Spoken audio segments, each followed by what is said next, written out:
Hey, all, we just got this list of priorities for the GOP Congress for higher education reform, and we will see a budget reconciliation bill in, the next few months. And I think it's real interesting to delve into what is the GOP plan for student loans and what does it mean for you as a borrower. So this outline is really excellent list of things to watch out for that could happen in Congress with a unified Republican control of Washington. So I'm going to go through each one of these, discuss what it could mean for you, explain how likely I think it is to happen, and then just make some overall predictions at the end.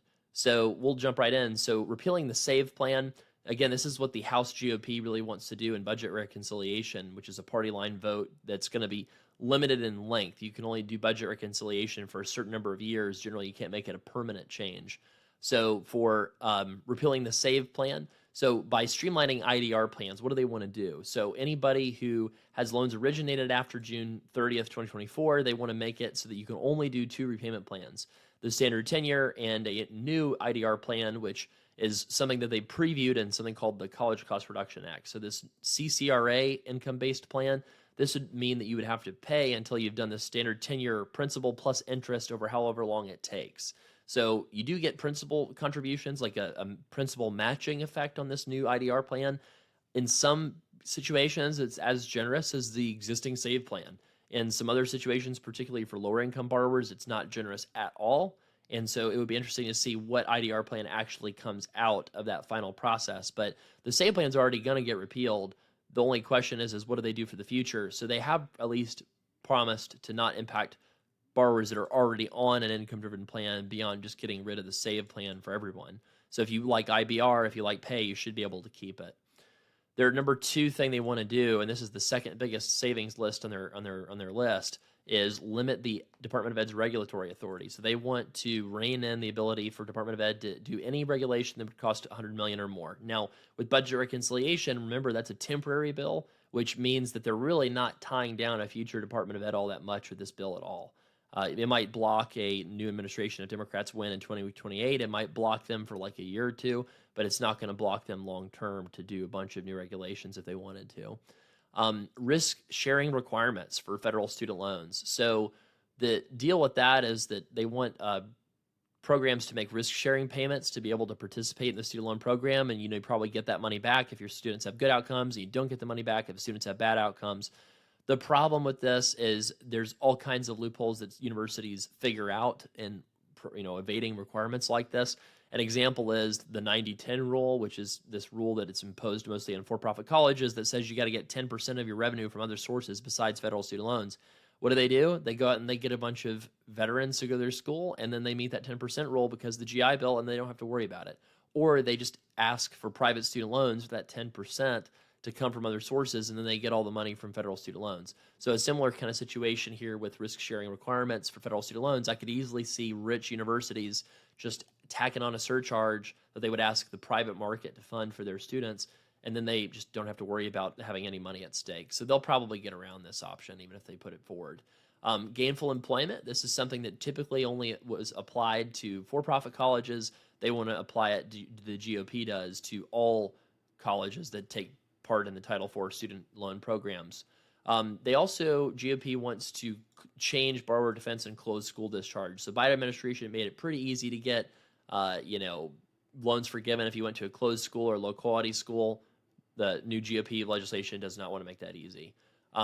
They want to repeal the 90-10 rule. I mentioned this rule. This is really something that for-profit colleges cannot get more than 90% of their revenue from federal financial aid, including veterans education benefits. This is something that is going to get wiped away, but they want to wipe it away, but I don't think it'll matter a whole lot because the for-profit schools figure out ways around that rule anyway. Of some concern for people doing PSLF, the House wants to reform PSLF and make it more limited. Now, what does it mean by making it more limited? They want to probably rein in the ability of folks like physicians to be able to get this benefit. They probably want it to be more dedicated for police officers, nurses, firefighters, the people that they always mention in these press releases. By eliminating the ability of as many people to get PSLF, the program becomes less expensive. So I do think that they have also committed to only doing this for future borrowers, not current borrowers, but it is definitely on their radar that they would like to end the PSLF program as we know it and make it more targeted and limited. They also want to sunset Grad and Parent Plus. So what does that mean?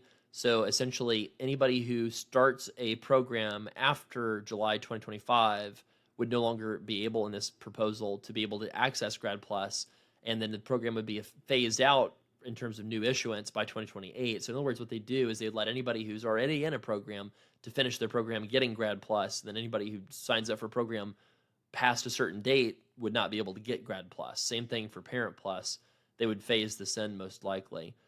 In addition to phasing out those programs, they would probably expand the borrowing limits for Stafford loans because they haven't been changed in several years. We've had a lot of inflation since then. So they would probably expand the amounts that you could borrow for undergrad and grad loans for Stafford to kind of make up for some of the losses that you'd lose by not having any more Parent Plus or Grad Plus. They would like to amend the need-based formula for student loans and student aid to make it based off of median cost of attendance instead of the cost of attendance of a student's program. So basically that would be something that would hurt really high cost, private colleges, which kind of makes sense for their views on things. For in-school interest subsidies, so the government pays subsidized student loan interest for somebody. If they have subsidized student loans and they're still in school, they want to eliminate that. This is an option that would allow borrowers to rehabilitate their loans a second time. So that would be a welcome change. Right now, you can only rehabilitate your loan once, and it really kind of traps a lot of people in default because people sometimes need more than one opportunity to get their loan back on track. So that's kind of a real common sense thing that I think pretty much anybody would agree with, in terms of congressional Democrats or Republicans. They would like to eliminate interest capitalization. That'll be popular. So that's when unpaid interest is added to principal. This happens essentially, whenever somebody comes in and out of forbearance or, into or out of IBR, for example, the interest just gets added into the principal balance and causes people's balances to really compound. And they want to eliminate that. And then reform Pell Grants. They want to kind of probably cap, amounts for Pell Grants. And they want to reform it, expand eligibility in some cases for certain kinds of like trade schools, right? So holistically, if you look at all the different projected savings or costs, anything that's in a few billion or less is pretty minor. It's pretty small. So if you look at this here, this could be a big cost or savings here, depending on how they do it. Reforming PSLF could be a pretty high cost or savings, depending on how they do it. And then, some of the reforms to borrower defense, that saves you some money, but not a ton of money. And then, if you could have some sort of risk sharing requirement, one benefit to them is they would require upfront payments, right? Annual payments that would be upfront. So they'd be able to book that revenue probably right away. And so that would be attractive for them to include in some sort of bill because it would help pay for the bill. And then limiting Department of Ed's regulatory authority, if they're allowed to put a bunch of savings in their bill from that would be something that would project a lot of savings. And this is really an accounting trick here because SAVE is toast already.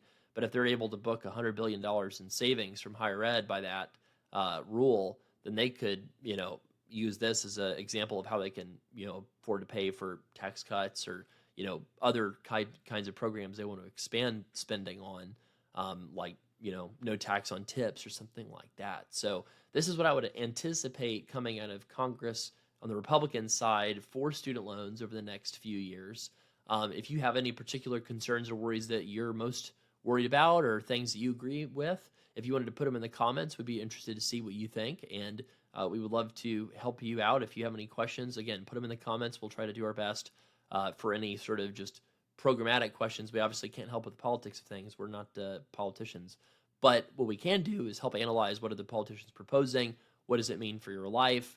And the good news is Republicans' point of view on student loans has always been grandfather in anything that's already out there, with the exception of something like the SAVE plan. But anybody who's on IBR, on PSLF, if you're already on it, their proposals do not touch you, except for, getting rid of the SAVE plan, which is something that people, when they took out the loans, were not promised yet. So that's the reason that they view that it's okay to repeal it. So the good news for borrowers is PSLF, IBR, those are safe. Other things, not so safe. And we have to be prepared to rerun the numbers to see if your plan needs to change if some of these proposals actually end up in the law. So any comments, put them in the spot below, and thank you for following Student Loan Planner.